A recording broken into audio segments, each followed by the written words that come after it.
In the vast expanse of the African bush, a British conservationist flying solo crashes his ultralight plane. Severely injured and carrying no food or water in the wilds of Africa, his chances of survival are slim. His best friend desperately searches for him, knowing he may never find him. Staying alive takes all the cunning and guts one man can summon up.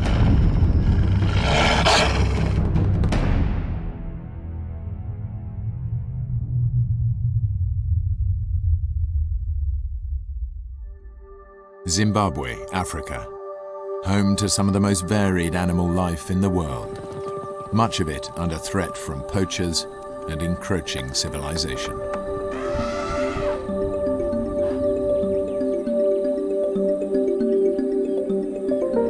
Greg Rasmussen was born in England but came to Africa as a young boy. For the past 12 years, he's dedicated himself to saving a rare species of African dog on the brink of extinction. I've always been passionate about wildlife from day one. I mean, even as a child, I love the bush, I love Africa. It holds an endless fascination. I mean, it's always changing, and there's just so much to learn. It's like a book that just never ends. Greg is one of the few pilots in the area, and even though he's busy with his own project, he's agreed to help a fellow conservationist search for a lost rhino. People very concerned about the rhino, and National Park said, would I assist? And I said, of course I will. If wildlife needs help, I'll help. Greg's a capable pilot, but flying a plane and tracking animals requires intense concentration, and he'll be flying over unfamiliar terrain. And I was aware of that, I was fully aware of that, but we had rhinos that needed locating. There were poachers out there. I mean, you can't turn your back. I can't turn my back on things like that.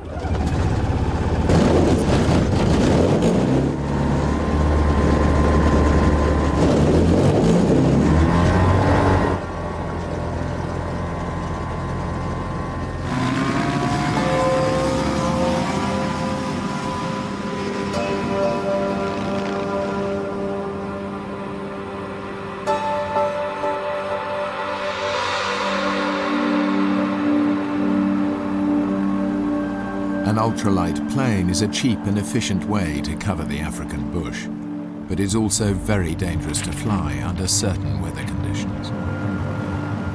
Temperatures in the day can be very, very hot. Tricky flying conditions for a light aircraft. Because, you know, it's hot, the air's thin, so it's quite hard keeping the plane up in the air.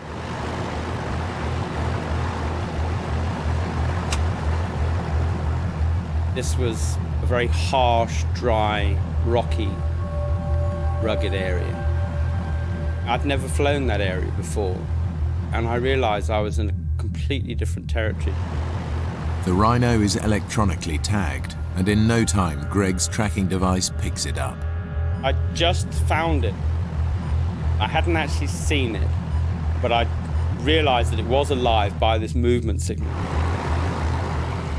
And I was just starting to circle out. And as I turned the plane, suddenly I went into something known as a wing storm. Literally one wing's flying and one wing isn't. Suddenly I had this gut-wrenching feeling.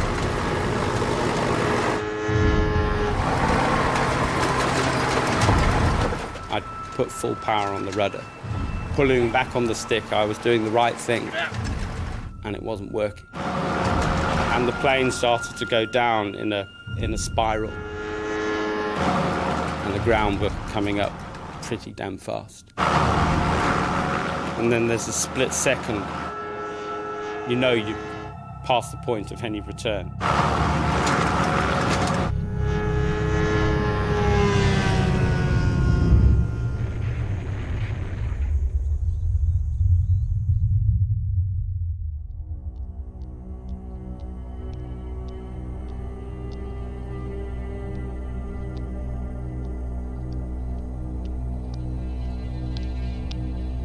I almost didn't want to open my eyes. I didn't know what I was going to see, what I was going to feel, what I was going to find.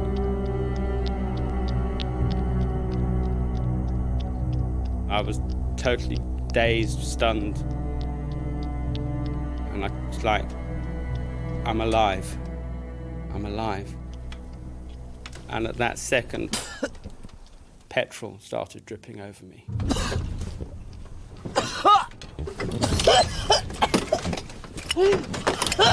And I just pulled myself out, literally almost fell out of the plane. As the petrol started to come down, I had these visions of this wall of fire.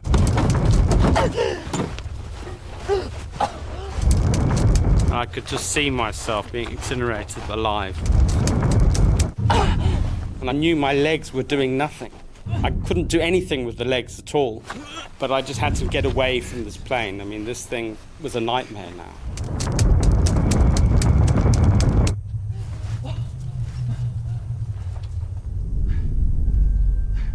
And then I suddenly thought, Mayday. I've got to call Mayday. And I didn't want to go back to that plane. I didn't want to go near it. But I had to brave it, because I knew that that was my only means of survival. And I knew the quicker I got a message out, the better. Greg has to try and make a call. No one knows exactly where he is or that he has crashed. He has no survival gear with him, no food, no water, and he's severely injured. Mayday! Mayday! And the whole handset was hot. The crash had short-circuited all the batteries and had literally fried my only means of survival, the emergency radio. And then something happened that literally just changed almost everything. The pain hit, because the adrenaline had worn off. On the outside of his body, Greg has only a few superficial scrapes, but inside he is bleeding badly, and his legs are broken in 6 different places. That was a pain that I'd never experienced before. Anything like it, anything that even came close to it. My legs felt like they were going to explode from within. My feet were just doing this. My legs were just one big lump of jelly.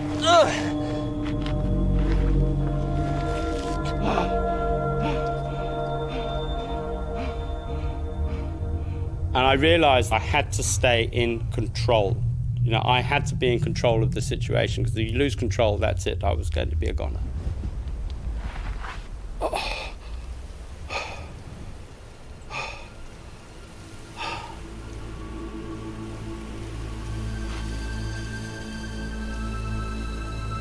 I started to try and take stock of the situation. And it was quite a harsh reality. I suddenly realized there was no 999. There was, you know, if I was going to get out of this, it was only going to be me and me alone. Greg is over 70 miles away from the nearest road. By the time anyone realizes he's in trouble, it may be too late. The brutal heat of the African sun will bake him alive. If he survives that, he will face worse horrors. As night approaches and hungry predators come out to feed. Unable to move, Greg is easy meat. But right now the pain from his smashed legs is all he can think of. There was this pain in my ankles. They felt like they were going to explode, because I'd got these boots on. Yeah, and of course there was no space for the swelling to go. There was no way I could even get anywhere near my shoelaces.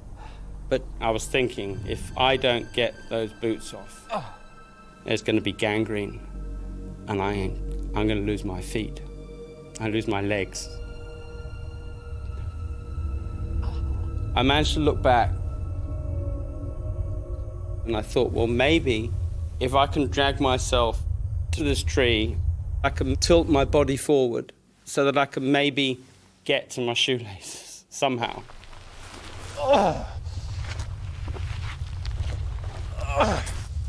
I wanted to stop that pain. Because, I mean, it was like my foot was exploding.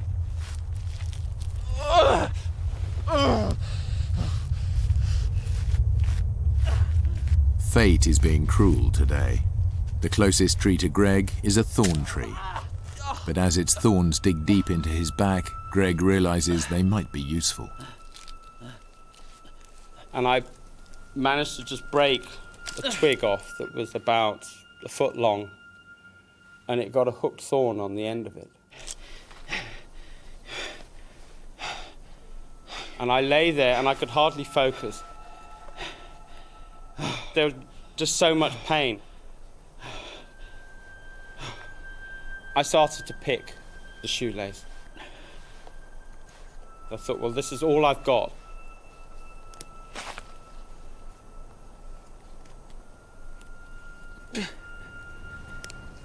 And I remember I had a little flashback to childhood, because I was always absolutely useless with shoelaces. I then realised I had one chance. If I pull and the knot doesn't spill, then I've blown it. That's that foot gone.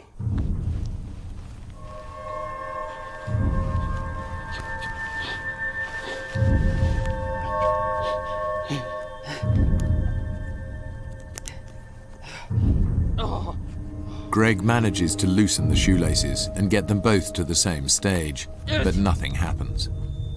But the boots remained absolutely solid on my feet.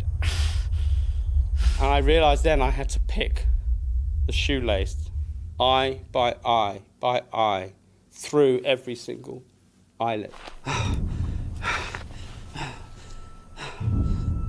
And all the time, all I'm thinking of is, if I don't get those boots off, I'm going to lose my feet. And it was almost, it was like a nightmare.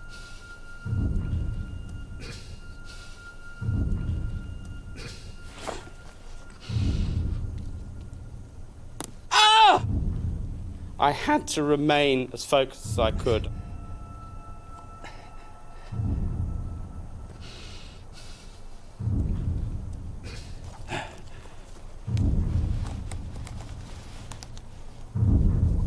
And I picked and I kept on picking until I finally got to the point where the shoelace was free. Ah!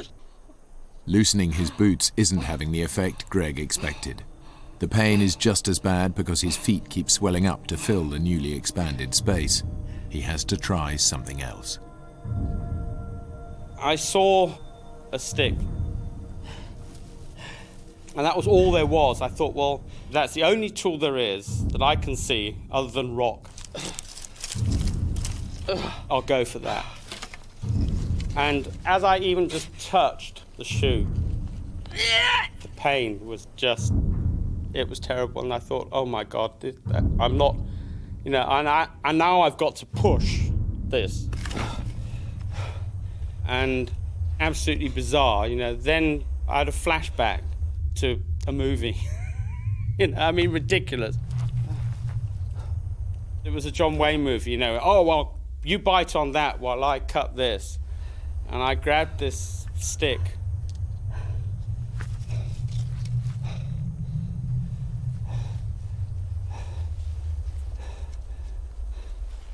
And as I pushed and I bit,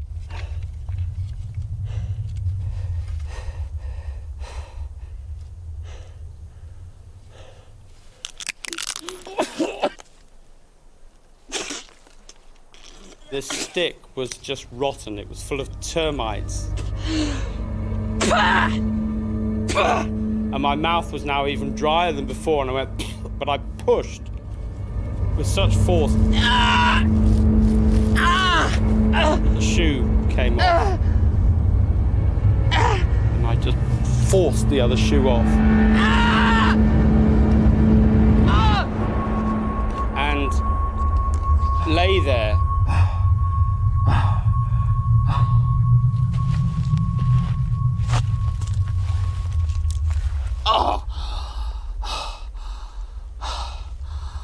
And I looked at my watch.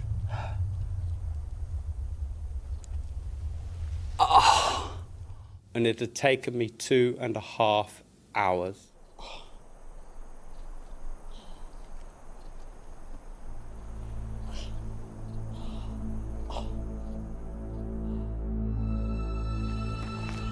200 miles away, Greg's best friend and colleague, Peter Blinston, waits for him to return. Together they run a conservation project dedicated to saving the African painted dog, one of the world's most endangered species. We have this same passion for the dogs. We have a lot of belief in each other's abilities.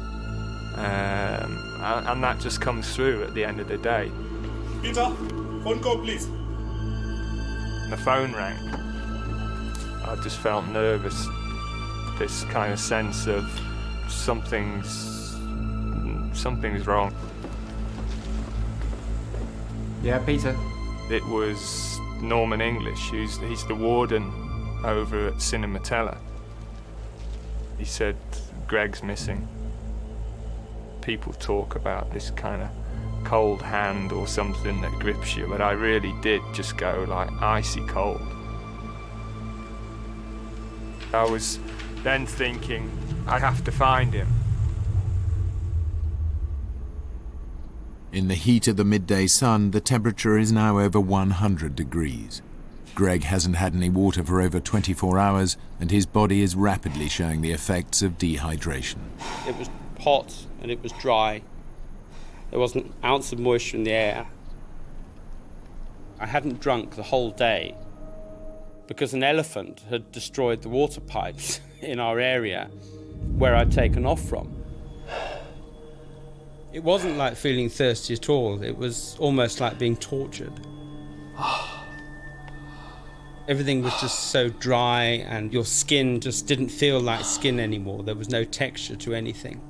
You know, you tried to touch with your tongue to touch the roof of your mouth. It just felt like it wasn't there. As Greg lies out in the open, a vulture, quick to sense a meal, lands on a nearby tree. And I thought, not yet. Yeah, I'm not ready for you, mate. It was scorching hot. You know, dehydration was going to be my next enemy to deal with. But also predators was a major concern of mine.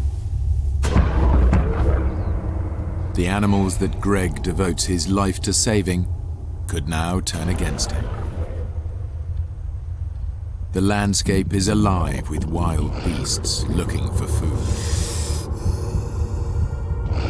They may look sleepy and harmless in a city zoo, but in their natural habitat, they are deadly.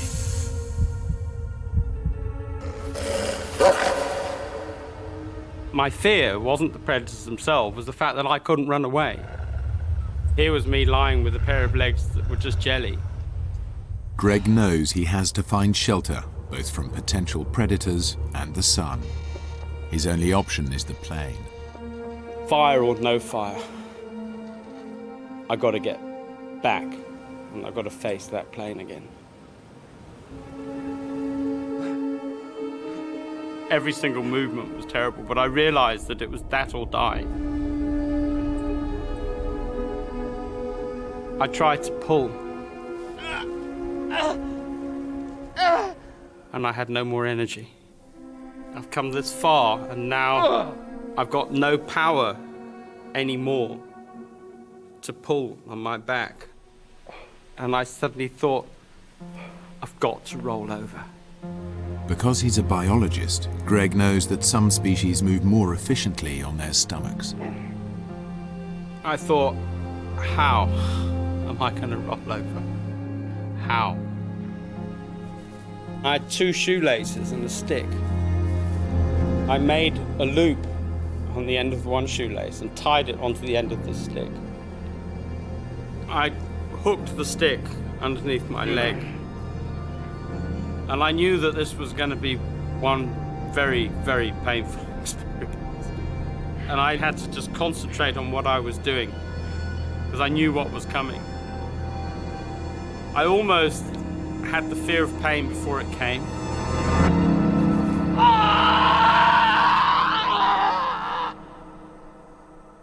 Just as I rolled, I heard a crack. It wasn't the stick, it was my pelvis was broken. With the temperature now hovering at 110 degrees, Greg is literally frying in the sun. As he drags himself towards the shade of his downed aircraft, his thoughts turn to other dangers that threaten his life.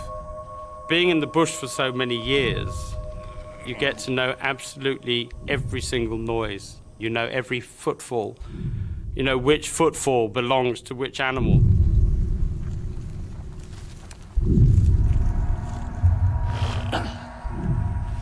I was terrified that maybe something would come and sneak up on me. And I couldn't do anything, I couldn't run.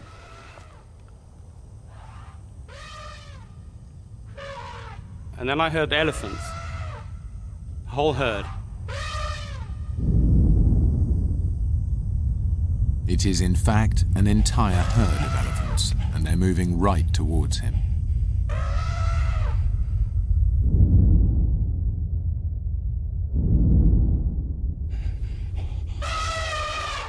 And I thought, they've got to sense that I'm here.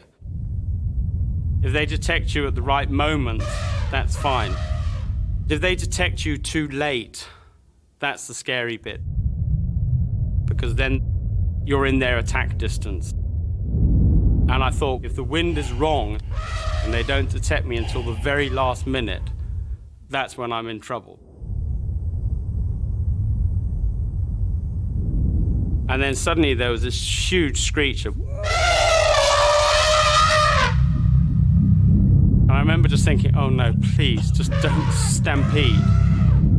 And I just had this absolute fear that I'm going to be trampled.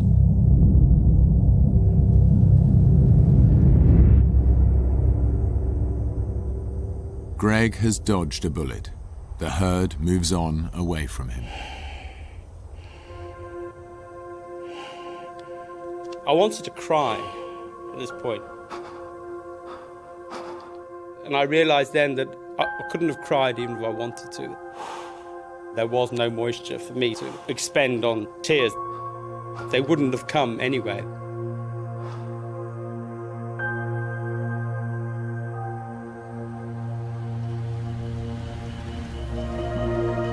The head warden of Cinematella Wildlife Refuge, Norman English, organises a search and rescue party. The park is over 700 square miles. He and Greg's best friend Peter can only start looking for Greg where the rhino he was tracking was last sighted. Did he radio in at any point? Nah, no radio contact at all. But he was searching up near where the rhino were last sighted. The rhinos are tagged, right? If we find them, we find Greg. Greg took the only tracking device we have with him. Without a tracking device, Peter and Norman have no way of knowing where Greg's plane crashed. I was sure that he was alive, but you know that you've not got much time. Almost as each minute passes by, of course, you're becoming more and more concerned. What about an aerial search? Already started.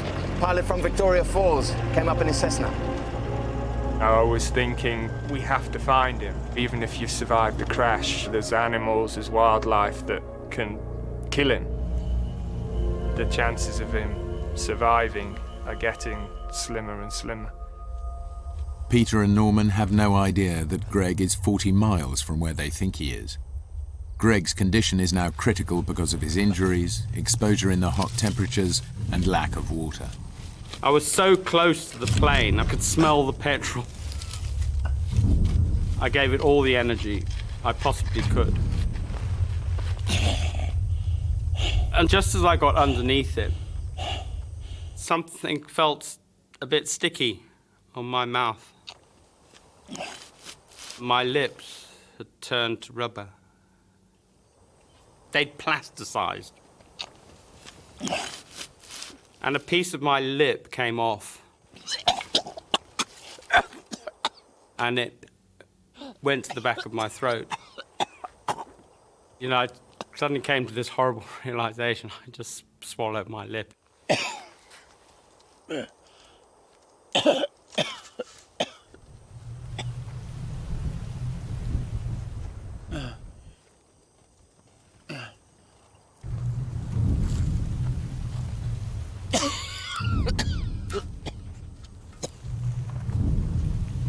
But within moments, Greg has a new worry.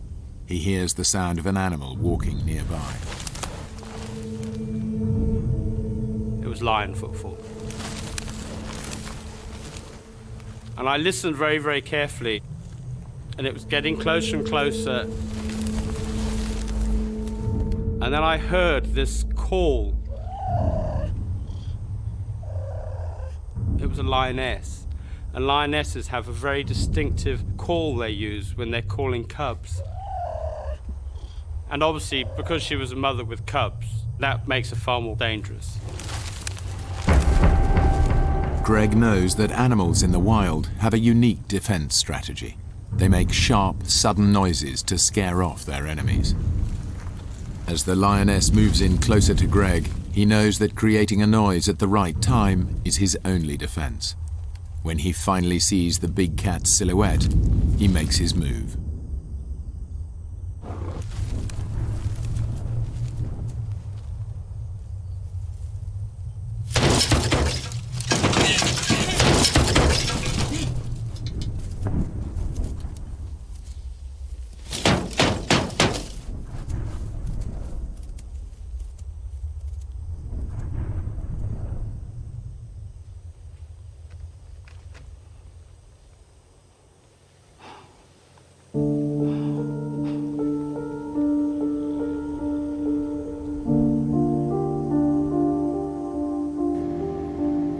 With daylight fading, the search pilot will soon have to return to base. There's still no sign of Greg or the wreckage.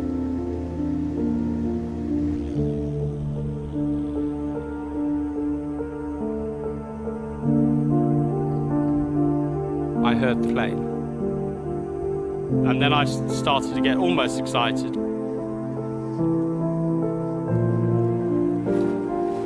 And then I thought, no, I'm still a needle in a haystack. They had an area to search of about 1,000 square kilometers. And I wanted to scream, I'm here, I'm here, I'm here. Hello! Hello! I almost wanted to will the plane in, come my way, I can hear you, please. Hello!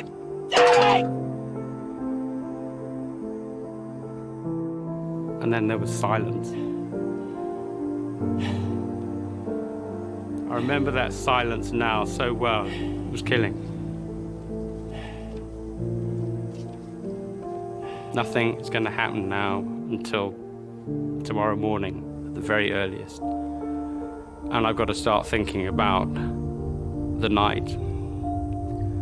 And of course, as a biologist, the night is always a dangerous time anywhere.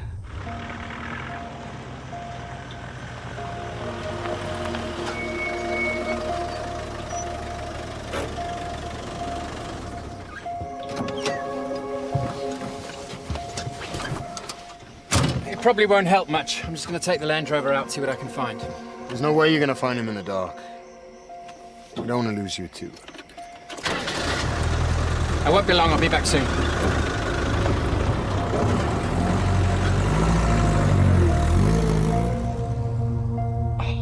I suddenly came to the harsh realization that there's not much left of me. I'm a mess.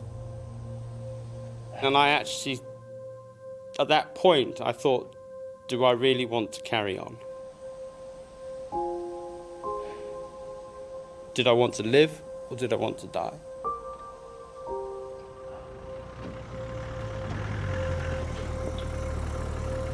As the night closed in, it was that awful feeling. It was really awful. I was trying to imagine what it would be like for him now, still being out there. I thought about my life, and I thought, well, I've had a good life. I have achieved. I was suddenly, for a very short period of time, I was at total peace with myself.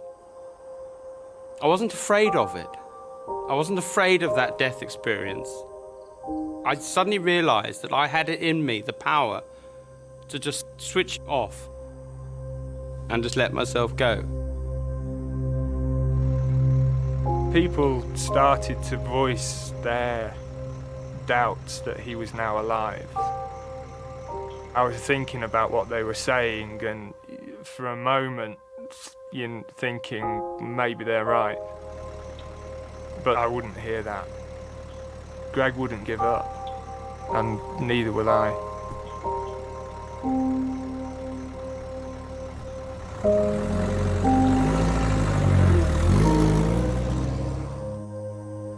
And then I suddenly thought about the dogs, what an amazing animal that had become my sort of whole raison d'etre.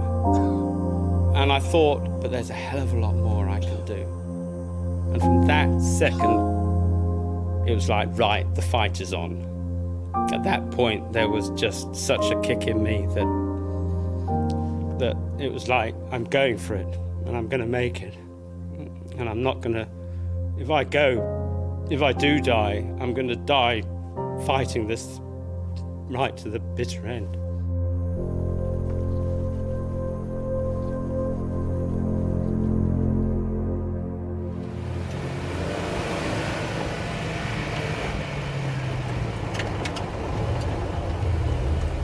Night comes on very quickly in Africa, and with it a blanket of darkness that provides cover for the predators. This is the time they come out to hunt. I was trying to picture how terrifying, really, it would be, even for somebody like Greg. You would almost wish that he were dead and not have to face a night like that.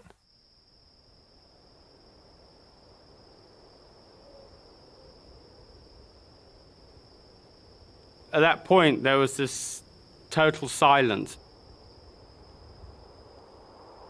I could hear my heart sort of boom, boom. It was that silent. And it made me very conscious how totally alone I was. All I wanted now was for that night to end.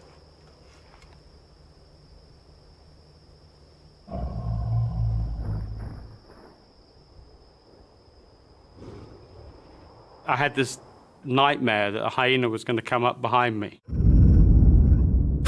I know what hyenas are capable of.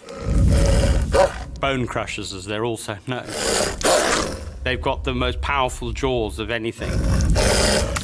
I also know someone who was carted off by a hyena, and he was a fully able-bodied man, but he was sleeping and they dragged him away. That was the biggest scare of the lot, that a hyena might come up behind me.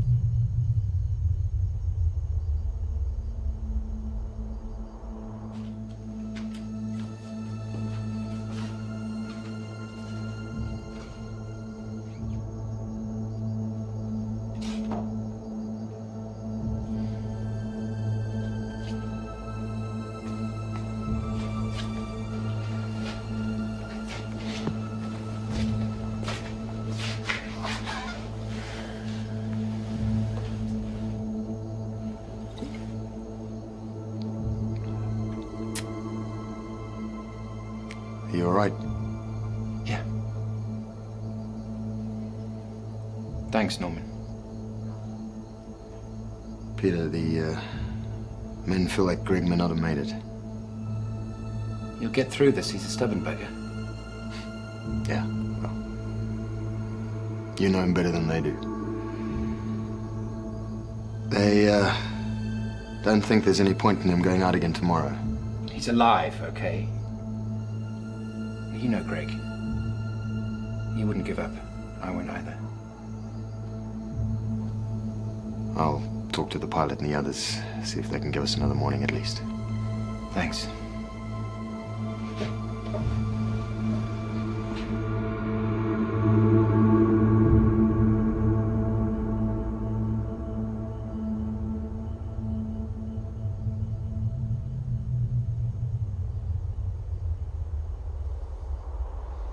I was terrified to even think about going to sleep because I knew that I wouldn't wake up again. That would be it.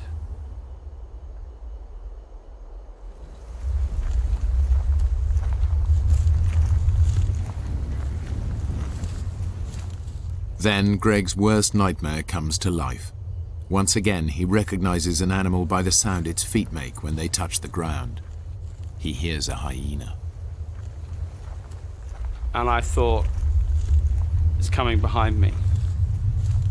And it's going to come right in the worst spot. It's going to come round the back, which is where I really had absolutely no control.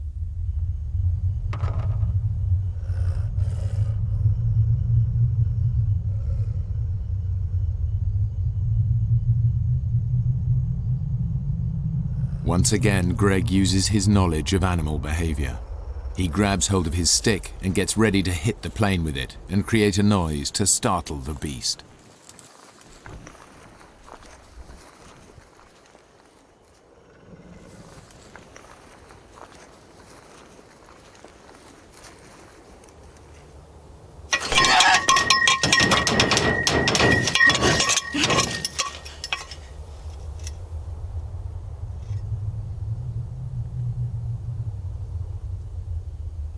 And I waited until it seemed like forever. I knew if something came one step closer, then would have meant that I'd failed. Then I heard this just footfall, just getting less and less and less.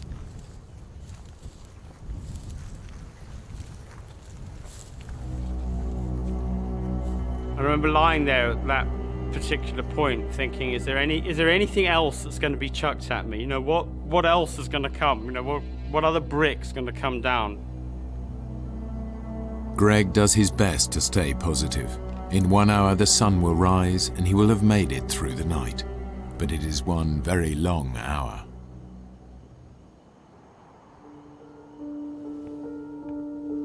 It was very frustrating waiting for the daylight to come. I contacted our office. We had 15 people that could come over and help with the ground search so we could cover a wider area. And they were there. They came, ready and waiting to help with the search.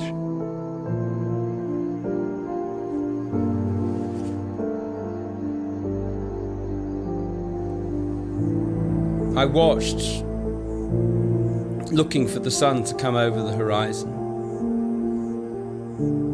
And when it finally did, I felt these rays coming all the way towards me. And it was an amazing experience. I suddenly felt wonderful. I was bathed in light and heat and warmth. I felt secure for a moment. And then the harsh reality dawned on me that it was that sun, that burning, was going to continue and it was going to kill me.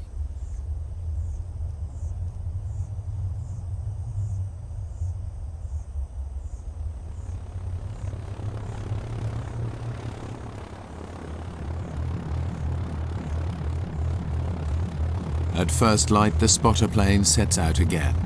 It'll make a systematic search of the places where Greg's plane might have crashed. At Peter's suggestion, Norman is on board.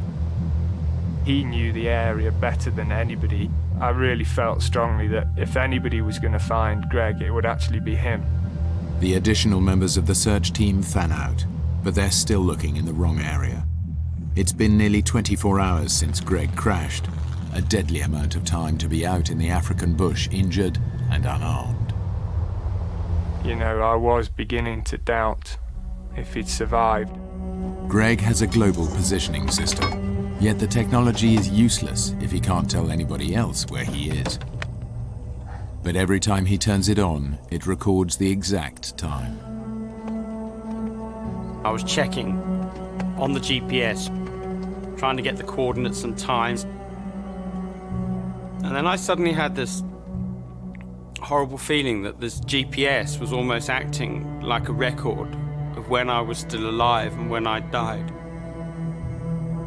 If I was dead when they arrived, Peter would pick up the GPS and he'd look at it and think, oh my God, he was alive at, I don't know, 11:40. And it's now 12 o'clock, and if only we'd... And it'd have been left with this eternal guilt. And I almost wanted to destroy the GPS at that point.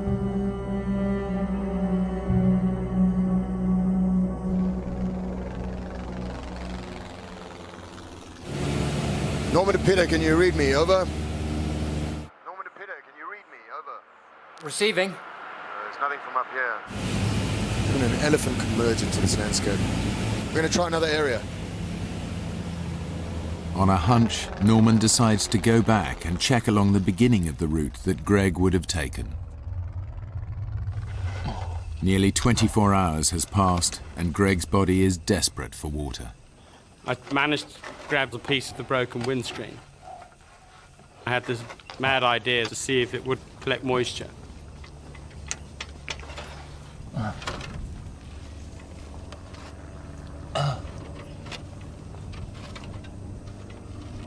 And then I heard this plane. And when I heard the plane get louder and louder, I thought, right. I was going to try to see if I could get something out of that radio. Basically, it was all I had left that I could think of. Even if it gives the weakest signal, it's worth a try. And I gave it all I'd got. I remember it now.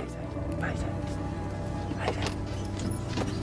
This is Zero Mike Echo Bravo calling Mayday. And then my position is 20 miles east-northeast, Cinematella.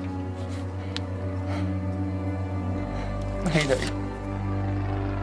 I thought I heard the plane get louder. And I thought, it's worked, it's worked. And I gave myself almost an elated sort of feeling. But that's because that's what I wanted to hear. I knew I was lying to myself. Mentally, I had to stay with it.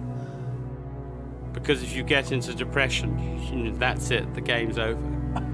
Not knowing whether he's imagining the search plane or if it's really there, Greg grabs a piece of his wreckage, one of the struts, hoping it will reflect the light and be seen by the plane above.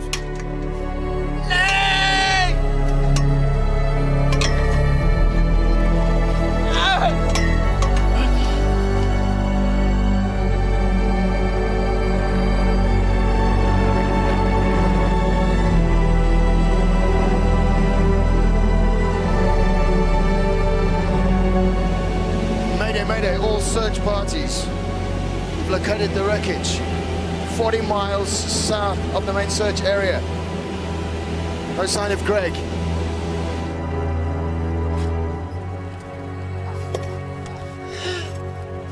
I was trying to keep up the dream that they had really seen me. But I realized I had to keep telling myself this lie. Because I did know that I was reaching the point of no return. If they didn't find me soon, I was going.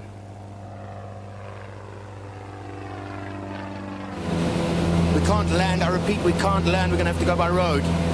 Meet back at the base camp immediately. I repeat, meet back at the base camp immediately. I felt numb.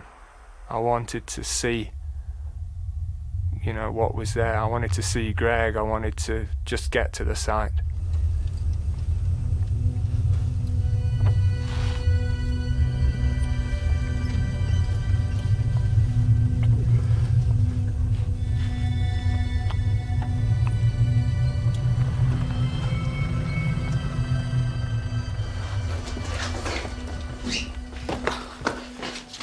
He's here, south of the road.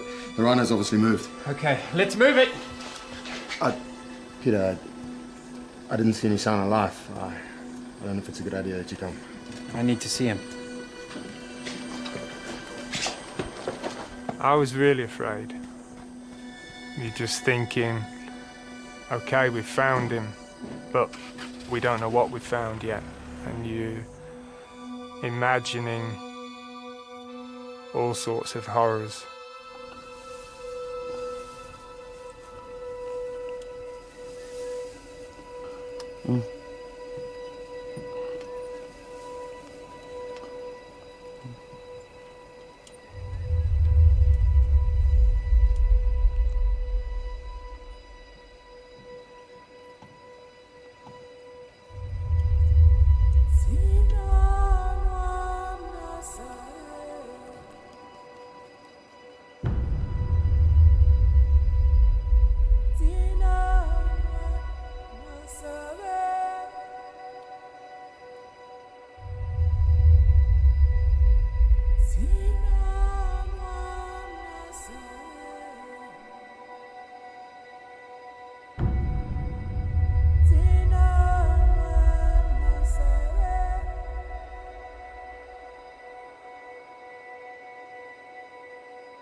And then I heard these footfall. I can't describe.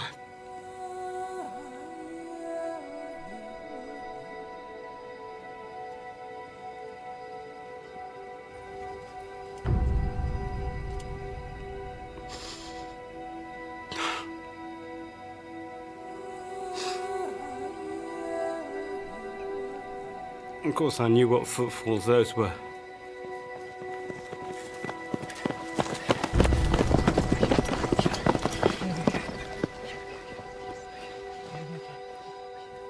And among them was Peter.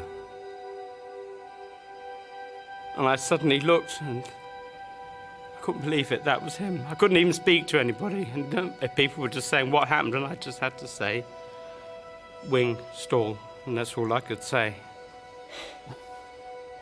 It was really overwhelming.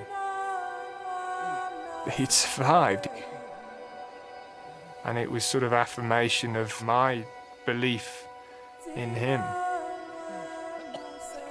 The feeling that I wasn't going to die was just indescribable.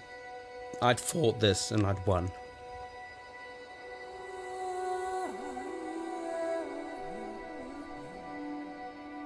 And somebody came up, I hadn't got a clue who it was.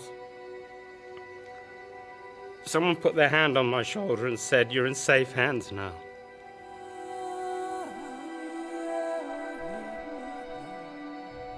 Since the accident, Greg has undergone more than 100 operations to save his legs. Through grit and sheer willpower, he has learnt to walk again. Of course, you don't go through something like this without there being change in who you are. I always treated life every day as precious, but it's even more precious now.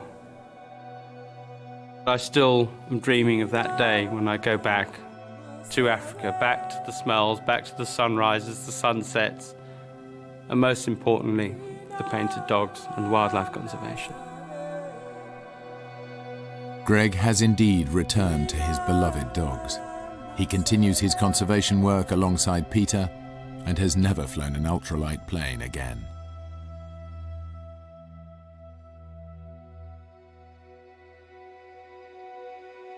Tina.